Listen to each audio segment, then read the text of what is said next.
بسم الله الرحمن الرحيم. يا أيها الذين آمنوا أوفوا بالعقود أحلت لكم بهيمة الأنعام إلا ما يتلى عليكم غير محل الصيد وأنتم حرم إن الله يحكم ما يريد. يا أيها الذين آمنوا لا تحلوا شعائر الله ولا الشهر الحرام ولا الهدي ولا القلائد ولا آمين البيت الحرام يبتغون فضلا من ربهم ورضوانا وإذا حللتم فاصطادوا ولا يجرمنكم شنآن قوم أن صدوكم عن المسجد الحرام أن تعتدوا وتعاونوا على البر والتقوى ولا تعاونوا على الإثم والعدوان واتقوا الله إن الله شديد العقاب. حرمت عليكم الميتة والدم ولحم الخنزير وما أهل لغير الله به والمنخنقة والموقوذة والمتردية والنطيحة وما أكل السبع إلا ما ذكيتم وما ذبح على النصب وأن تستقسموا بالأزلام ذلكم فسق. اليوم يئس الذين كفروا من دينكم فلا تخشوهم واخشون. اليوم أكملت لكم دينكم وأتممت عليكم نعمتي ورضيت لكم الإسلام دينا. فمن اضطر في مخمصة غير متجانف لإثم فإن الله غفور رحيم. يسألونك ماذا أحل لهم قل أحل لكم الطيبات وما علمتم من الجوارح مكلبين تعلمونهن مما علمكم الله فكلوا مما أمسكن عليكم واذكروا اسم الله عليه واتقوا الله إن الله سريع الحساب. اليوم أحل لكم الطيبات وطعام الذين أوتوا الكتاب حل لكم وطعامكم حل لهم والمحصنات من المؤمنات والمحصنات من الذين أوتوا الكتاب من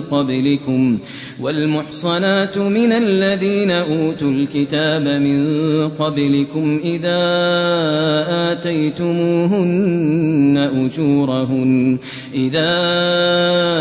آتيتموهن أجورهن محصنين غير مسافحين ولا متخذي أخدان ومن يكفر بالإيمان فقد حبط عمله وهو في الآخرة من الخاسرين.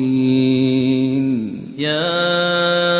أيها الذين آمنوا إذا قمتم إلى الصلاة فاغسلوا وجوهكم وأيديكم إلى المرافق وامسحوا برؤوسكم وأرجلكم إلى الكعبين وإن كنتم جنبا فاطهروا وإن كنتم مرضى أو على سفر أو جاء أحد منكم من الغائط أو لامستم النساء فلم تجدوا ماء فتيمموا صعيدا طيبا فامسحوا بوجوهكم وأيديكم منه ما يريد الله ليجعل عليكم من حرج ولكن يريد ليطهركم وليتم نعمته عليكم لعلكم تشكرون واذكروا نعمة الله عليكم وميثاقه الذي واثقكم به إذ قلتم سمعنا وأطعنا واتقوا الله إن الله عليم بذات الصدور. يا أيها الذين آمنوا كونوا قوامين لله شهداء بالقسط ولا يجرمنكم شنآن قوم على ألا تعدلوا اعدلوا هو أقرب للتقوى واتقوا الله إن الله خبير بما تعملون. وعد الله الذين آمنوا وعملوا الصالحات لهم مغفرة وأجر عظيم والذين كفروا وكذبوا بآياتنا أولئك أصحاب الجحيم. يا أيها الذين آمنوا اذكروا نعمة الله عليكم إذ هم قوم أن يبسطوا إليكم أيديهم فكف أيديهم عنكم واتقوا الله وعلى الله فليتوكل المؤمنون. ولقد أخذ الله ميثاق بني إسرائيل وبعثنا منهم 12 نقيبا وقال الله إني معكم لئن أقمتم الصلاة وآتيتم الزكاة وآمنتم برسلي وعزرتموهم وأقرضتم الله قرضا حسنا لأكفرن عنكم سيئاتكم ولأدخلنكم جنات تجري من تحتها الأنهار فمن كفر بعد ذلك منكم فقد ضل سواء السبيل. فبما نقضهم ميثاقهم لعناهم وجعلنا قلوبهم قاسية يحرفون الكلم عن مواضعه ونسوا حظا مما ذكروا به ولا تزال تطلع على خائنة منهم إلا قليلا منهم فاعف عنهم واصفح إن الله يحب المحسنين. ومن الذين قالوا إنا نصارى أخذنا ميثاقهم فنسوا حظا مما ذكروا به فأغرينا بينهم العداوة والبغضاء إلى يوم القيامة وسوف ينبئهم الله بما كانوا يصنعون. يا أهل الكتاب قد جاءكم رسولنا يبين لكم كثيرا مما كنتم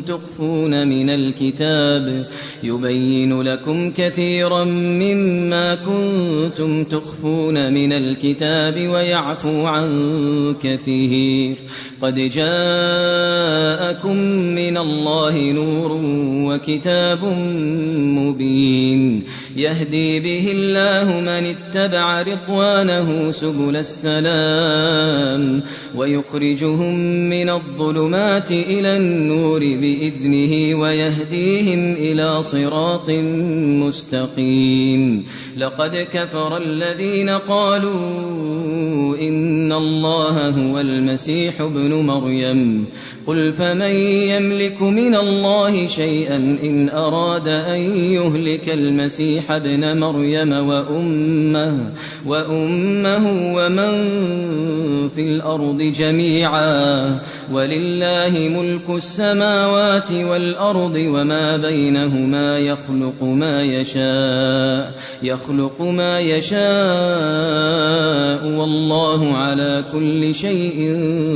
قدير. وقالت اليهود والنصارى نحن أبناء الله وأحباؤه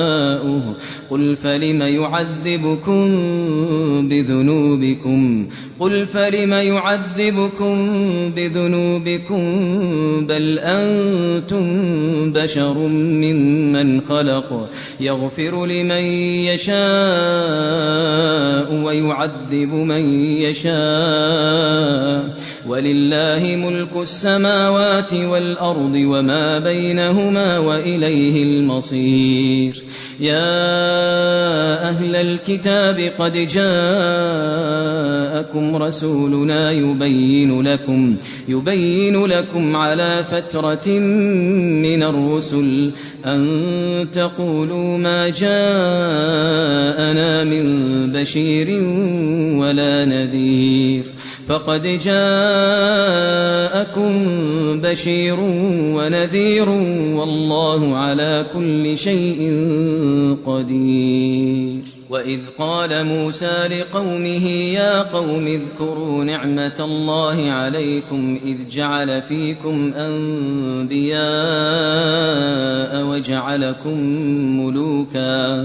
وآتاكم ما لم يؤت أحدا من العالمين يا قوم ادخلوا الأرض المقدسة التي كتب الله لكم ولا ترتدوا على أدباركم فتنقلبوا خاسرين قالوا يا موسى إن فيها قوما جبارين وإنا لن ندخلها حتى يخرجوا منها فإن يخرجوا منها فإنا داخلون قال رجلان من الذين يخافون أنعم الله عليهم ادخلوا عليهم الباب فإذا دخلتموه فإنكم غالبون وعلى الله فتوكلوا إن كنتم مؤمنين قالوا يا موسى إنا لن ندخلها أبدا ما داموا فيها فاذهب أنت وربك فقاتلا إنا هاهنا قاعدون قال رب إني لا أملك إلا نفسي وأخي فافرق بيننا وبين القوم الفاسقين قال فإنها محرمة عليهم 40 سنة يتيهون في الأرض فلا تأس على القوم الفاسقين واتل عليهم نبأ ابني آدم بالحق إذ قربا قربانا فتقبل من أحدهما ولم يتقبل من الآخر قال لأقتلنك قال إنما يتقبل الله من المتقين لئن بسطت إلي يدك لتقتلني ما أنا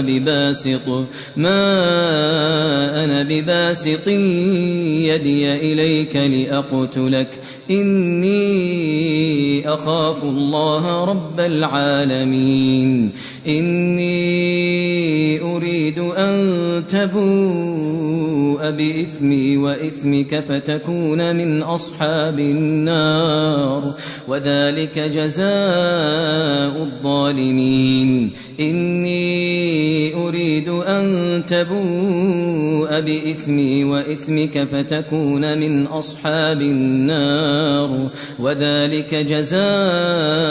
الظالمين فطوعت له نفسه قتل أخيه فقتله فأصبح من الخاسرين فبعث الله غرابا يبحث في الأرض ليريه كيف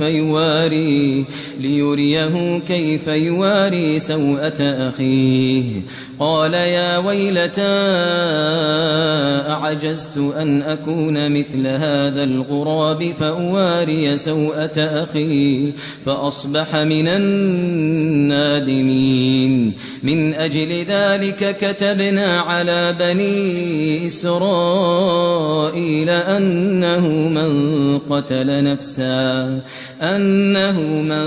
قتل نفسا بغير نفس أو فساد في الأرض فكأنما قتل الناس جميعا ومن أحياها فكأنما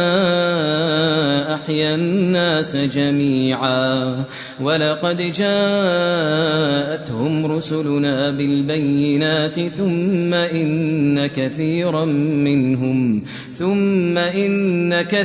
منهم بعد ذلك في الأرض لمسرفون. إنما جزاء الذين يحاربون الله ورسوله ويسعون في الأرض فسادا أن يقتلوا أو يصلبوا أو تقطع أيديهم وأرجلهم من خلاف أو ينفوا من الأرض ذلك لهم خزي في الدنيا ولهم في الآخرة عذاب عظيم. إلا الذين تابوا من قبل أن تقدروا عليهم فاعلموا أن الله غفور رحيم. يا أيها الذين آمنوا اتقوا الله وابتغوا إليه الوسيلة وجاهدوا في سبيله لعلكم تفلحون. إن الذين كفروا لو أن لهم ما في الأرض جميعا ومثله معه ليفتدوا به من عذاب يوم القيامة ما تقبل منهم ولهم عذاب أليم. يريدون أن يخرجوا من النار وما هم بخارجين منها ولهم عذاب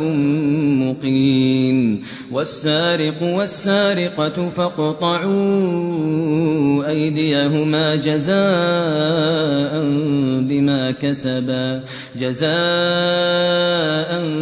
بما كسبا نكالا من الله والله عزيز حكيم. فمن تاب من بعد ظلمه وأصلح فإن الله يتوب عليه إن الله غفور رحيم. ألم تعلم أن الله له ملك السماوات والأرض يعذب من يشاء ويغفر لمن يشاء والله على كل شيء قدير. يا أيها الرسول لا يحزنك الذين يسارعون في الكفر من الذين قالوا آمنا بأفواههم ولم تؤمن قلوبهم ومن الذين هادوا سماعون للكذب سماعون لقوم آخرين لم يأتوك يحرفون الكلم من بعد مواضعه يقولون إن أوتيتم هذا فخذوه وإن لم تؤتوه فاحذروا ومن يرد الله فتنته فلن تملك له من الله شيئا أولئك الذين لم يرد الله أن يطهر قلوبهم لهم في الدنيا خزي ولهم في الآخرة عذاب عظيم. سماعون للكذب أكالون للسحت فإن جاءوك فاحكم بينهم أو أعرض عنهم وإن تعرض عنهم فلن يضروك شيئا وإن حكمت فاحكم بينهم بالقسط إن الله يحب المقسطين. وكيف يحكمونك وعندهم التوراة فيها حكم الله ثم يتولون من بعد ذلك وما أولئك بالمؤمنين إنا أنزلنا التوراة فيها هدى ونور يحكم بها النبيون الذين أسلموا للذين هادوا والربانيون والأحبار بما استحفظوا من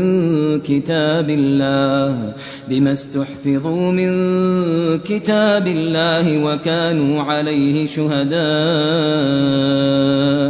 فلا تخشوا الناس واخشوني ولا تشتروا بآياتي ثمنا قليلا ومن لم يحكم بما أنزل الله فأولئك هم الكافرون وكتبنا عليهم فيها أن النفس بالنفس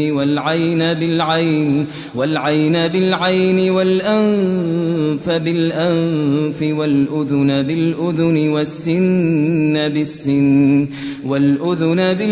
والسن بالسن والجروح قصاص فمن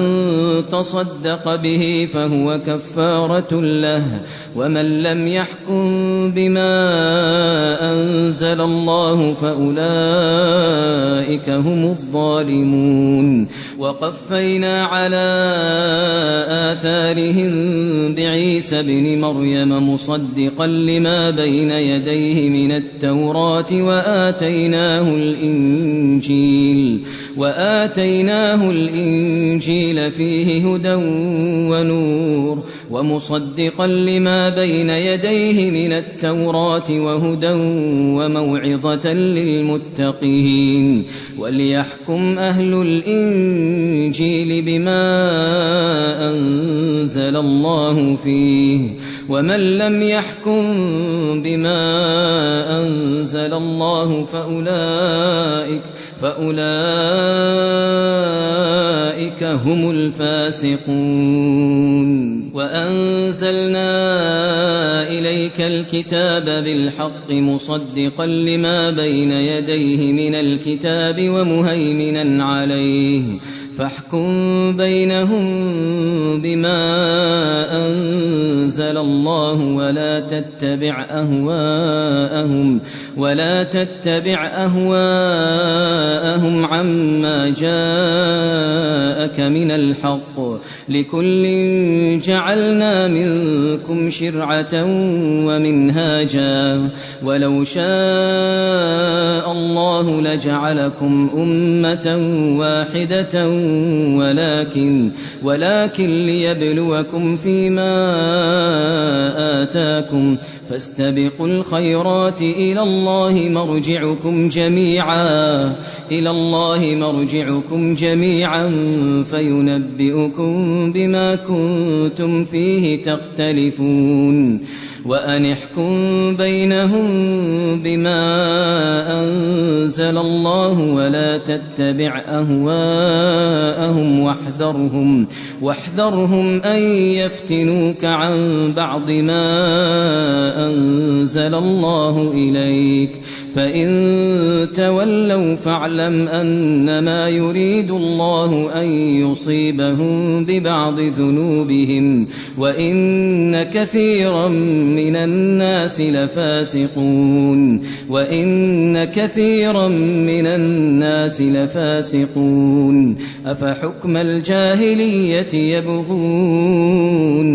أفحكم الجاهلية يبغون ومن أحسن من الله حكما لقوم يوقنون يا أيها الذين آمنوا لا تتخذوا اليهود والنصارى أولياء بعضهم أولياء بعض ومن يتولهم منكم فإنه منهم إن الله لا يهدي القوم الظالمين فترى الذين في قلوبهم مرض يسارعون فيهم يقولون نخشى أن تصيبنا دائرة فعسى الله أن يأتي بالفتح أو أمر من عنده فيصبحوا على ما أسروا في أنفسهم نادمين ويقول الذين آمنوا أهؤلاء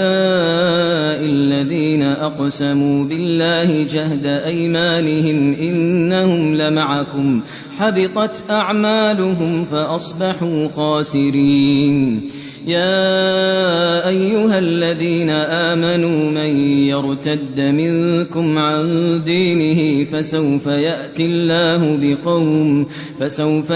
الله بقوم يحبهم ويحبونه أذلة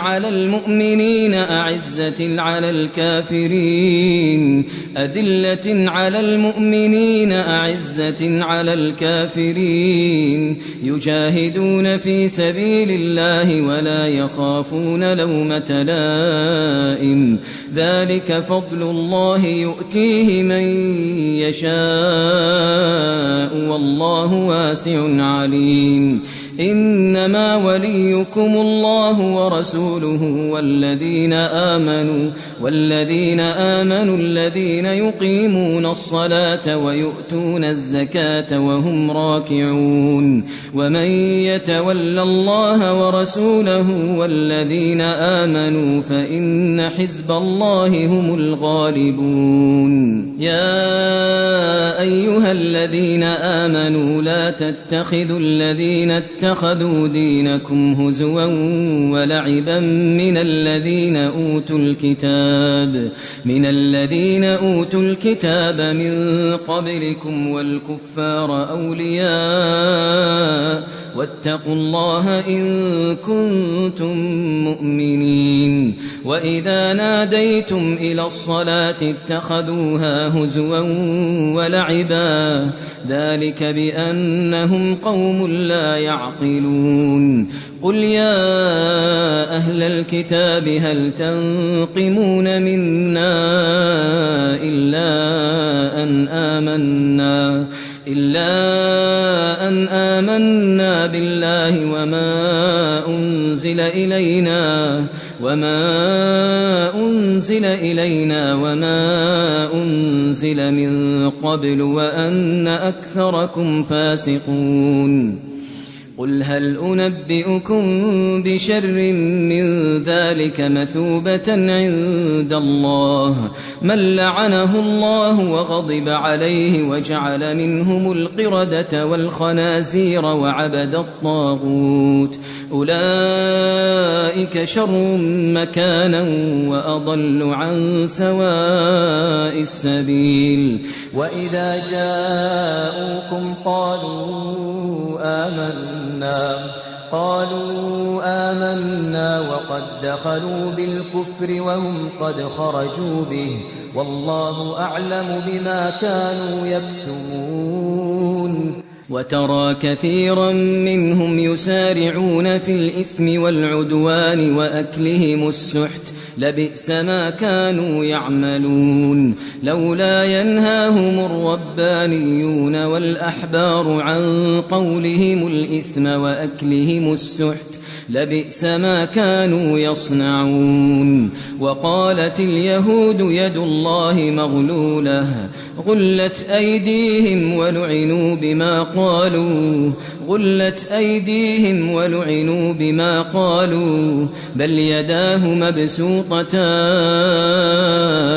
بل يداه مبسوطتان ينفق كيف يشاء وليزيدن كثيرا منهم ما أنزل إليك من ربك طغيانا وكفرا وألقينا بينهم العداوة والبغضاء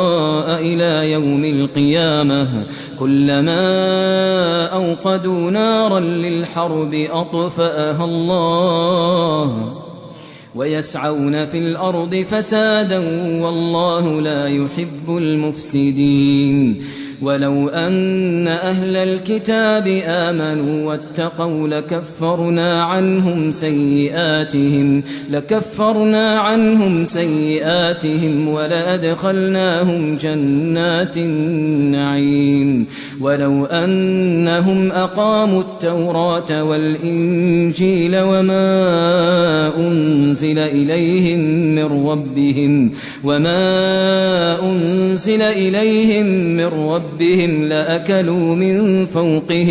لأكلوا من فوقهم ومن تحت أرجلهم منهم أمة مقتصدة وكثير منهم ساء ما يعملون يا أيها الرسول بلغ ما أنزل إليك من ربك وإن لم تفعل فما بلغت رسالته والله يعصمك من الناس إن الله لا يهدي القوم الكافرين قل يا أهل الكتاب لستم على شيء حتى تقيموا التوراة والإنجيل وما أنزل إليكم من ربكم وليزيدن كثيرا منهم ما أنزل إليك من ربك طغيانا وكفرا فلا تأس على القوم الكافرين إن الذين آمنوا والذين هادوا والصابئون والنصارى من آمن بالله واليوم الآخر وعمل صالحا فلا خوف عليهم ولا هم يحزنون لقد أخذنا ميثاق بني إسرائيل وأرسلنا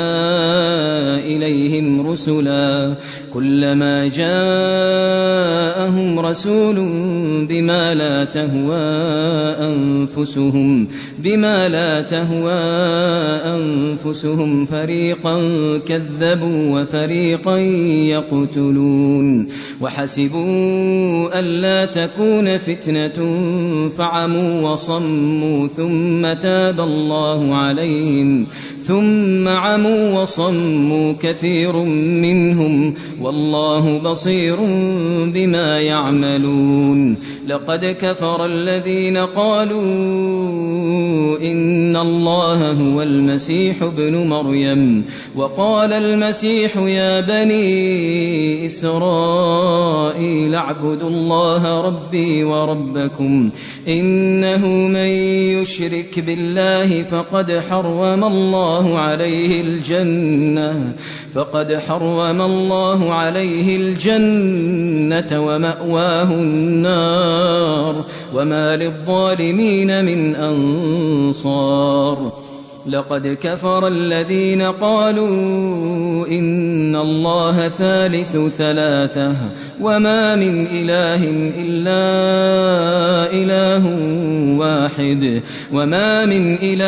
إلا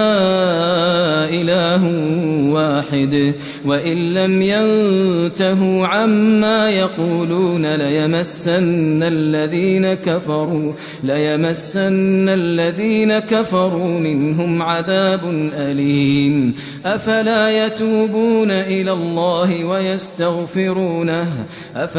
يتوبون إلى الله ويستغفرونه والله غفور رحيم أفلا يتوبون إلى الله ويستغفرونه والله غفور رحيم ما المسيح ابن مريم إلا رسول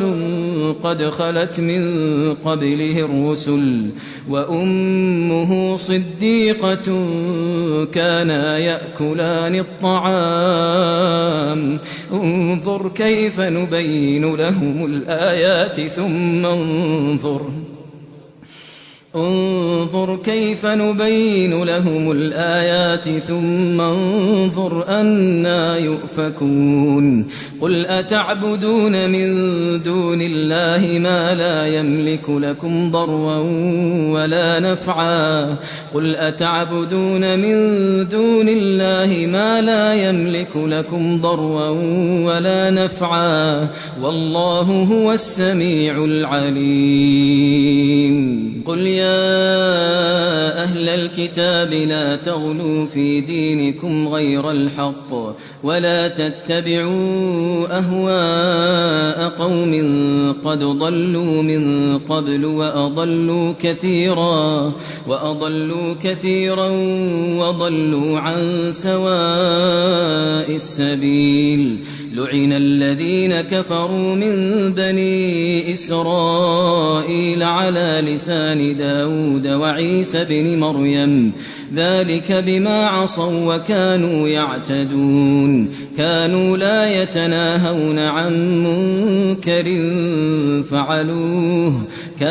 لا يتناهون عن منكر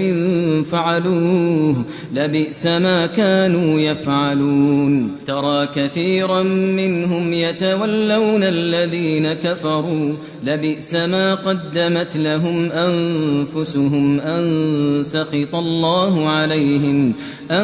سخط الله عليهم وفي العذاب هم خالدون ولو كانوا يؤمنون بالله والنبي وما أنزل إليه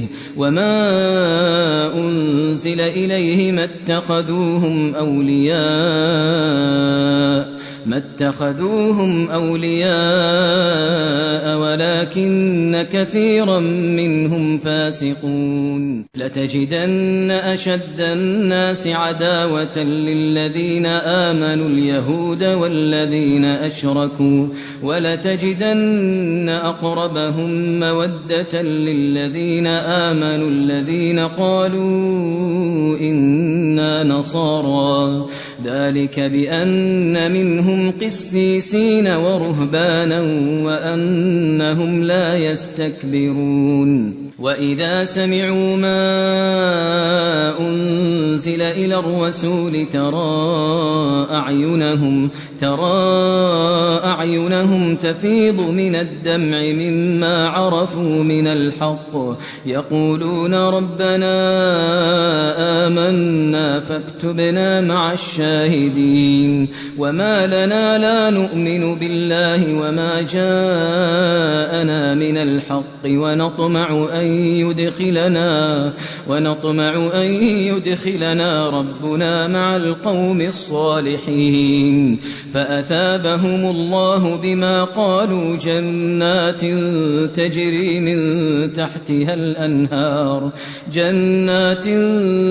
تجري من تحتها الأنهار خالدين فيها وذلك جزاء المحسنين والذين كفروا وكذبوا بآياتنا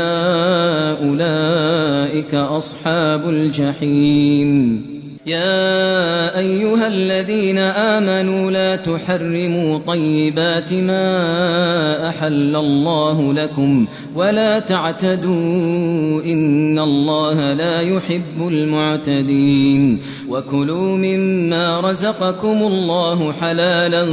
طيبا واتقوا الله الذي أنتم به مؤمنون لا يؤاخذكم الله باللغو في أيمانكم ولكن يؤاخذكم بما عقدتم الأيمان فكفارته إطعام 10 مساكين من أوسط ما تطعمون أهليكم أو كسوتهم أو تحرير رقبة فمن لم يجد فصيام 3 أيام ذلك كفارة أيمانكم إذا حلفتم واحفظوا أيمانكم كذلك يبين الله لكم آياته لعلكم تشكرون يا أيها الذين آمنوا إن إنما الخمر والميسر والأنصاب والأزلام رجس من عمل الشيطان فاجتنبوه لعلكم تفلحون إنما يريد الشيطان أن يوقع بينكم العداوة والبغضاء في الخمر والميسر ويصدكم عن ذكر الله وعن الصلاة فهل أنتم منتهون وأطيعوا الله وأطيعوا الرسول واحذروا فإن توليتم فاعلموا أنما على رسولنا البلاغ المبين ليس على الذين آمنوا وعملوا الصالحات جناح فيما طعموا إذا ما اتقوا وآمنوا وعملوا الصالحات ثم اتقوا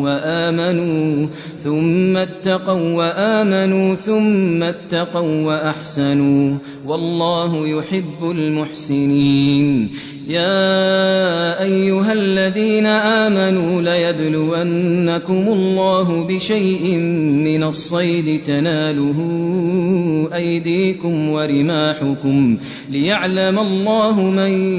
يخافه بالغيب فمن اعتدى بعد ذلك فله عذاب أليم يا أيها الذين آمنوا لا تقتلوا الصيد وأنتم حرم ومن قتله منكم متعمدا فجزاء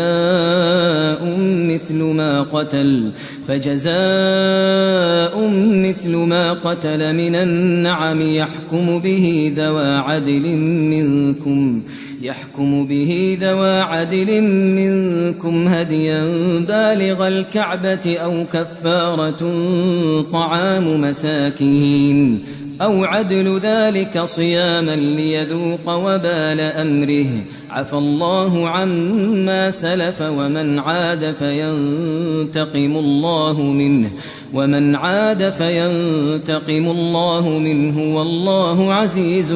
ذو انتقام أحل لكم صيد البحر وطعامه متاعا لكم وللسيارة وحرم عليكم صيد البر ما دمتم حرما واتقوا الله الذي إليه تحشرون جعل الله الكعبة البيت الحرام قياما للناس والشهر الحرام والهدي والقلائد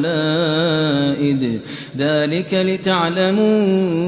أن الله يعلم ما في السماوات وما في الأرض وأن الله بكل شيء عليم اعلموا أن الله شديد العقاب وأن الله غفور رحيم ما على الرسول إلا البلاغ والله يعلم ما تبدون وما تكتمون قل لا يستوي الخبيث والطيب ولو أعجبك كثرة الخبيث فاتقوا الله يا أولي الألباب لعلكم تفلحون يا أيها الذين آمنوا لا تسألوا عن أشياء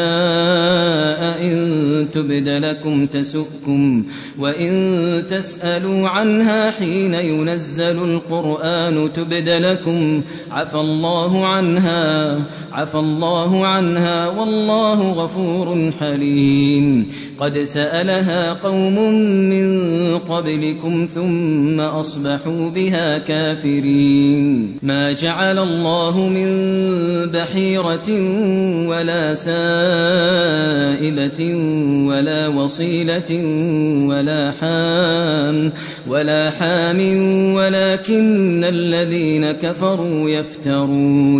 الذين كفروا يفترون على الله الكذب وأكثرهم لا يعقلون وإذا قيل لهم تعالوا إلى ما أنزل الله وإلى الرسول قالوا حسبنا ما وجدنا عليه آباءنا أولو كان آباؤهم لا يعلمون شيئا ولا يهتدون يا أيها الذين آمنوا عليكم أنفسكم لا يضركم من ضل إذا اهتديتم إلى الله مرجعكم جميعا فينبئكم بما كنتم تعملون يا أيها الذين آمنوا شهادة بينكم إذا حضر أحدكم الموت حين الوصية اثنان ذوى عدل منكم أو آخران من غيركم إن أنتم ضربتم في الأرض فأصابتكم مصيبة الموت تحبسونهما من بعد الصلاة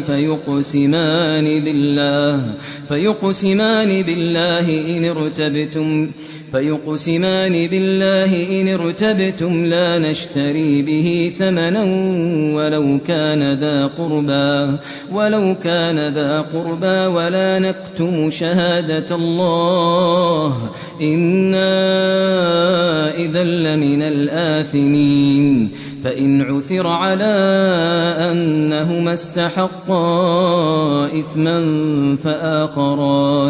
فآخران يقومان مقامهما من الذين استحق عليهم الأوليان فيقسمان بالله لشهادتنا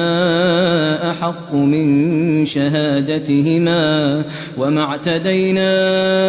إنا إذا لمن الظالمين ذلك أدنى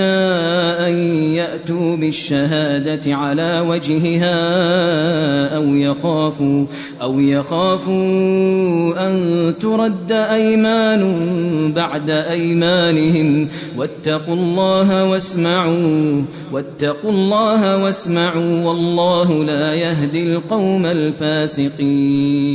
يوم يجمع الله الرسل فيقول ماذا أجبتم قالوا لا علم لنا إنك أنت علام الغيوب إذ قال الله يا عيسى ابن مريم اذكر نعمتي عليك وعلى والدتك إذ أيدتك بروح القدس تكلم الناس في المهد وكهلا وإذ علمتك الكتاب والحكمة والتوراة والإنجيل وإذ تخلق من الطين كهيئة الطير بإذني فتنفخ فيها فتكون طيرا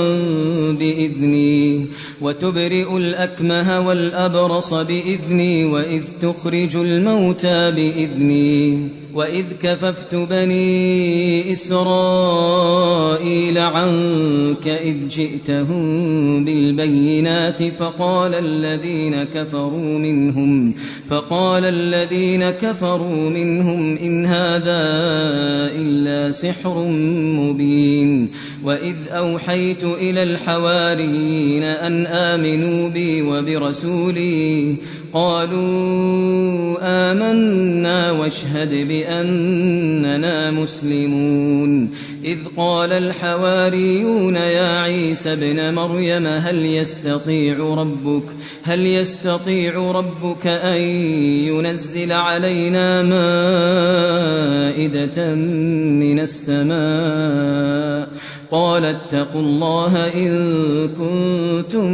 مؤمنين قالوا نريد أن نأكل منها وتطمئن قلوبنا ونعلم أن قد صدقتنا ونكون عليها من الشاهدين قال عيسى ابن مريم اللهم ربنا أنزل علينا مائدة من السماء تكون لنا عيدا لأولنا وآخرنا وآية منك وارزقنا وأنت خير الرازقين. قال الله إني منزلها عليكم فمن يكفر بعد منكم فإني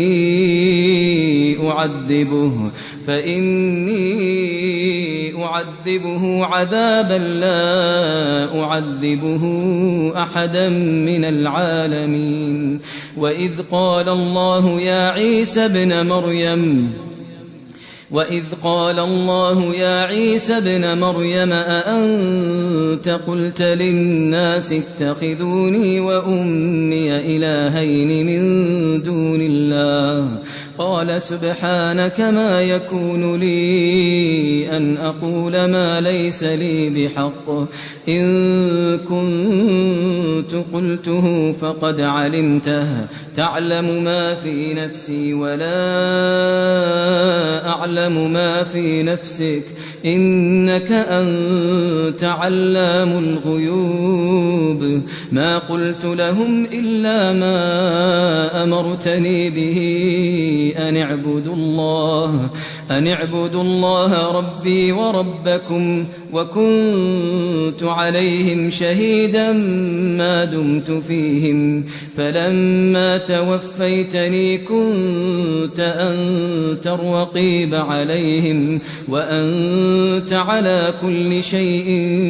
شهيد. إن تعذبهم فإنهم عبادك وإن تغفر لهم فإنك أنت العزيز الحكيم. قال الله هذا يوم ينفع الصادقين صدقهم لهم جنات تجري من تحتها الأنهار خالدين فيها أبدا رضي الله عنهم ورضوا عنه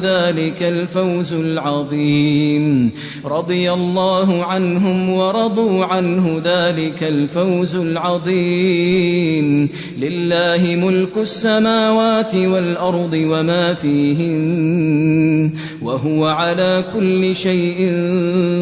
قدير.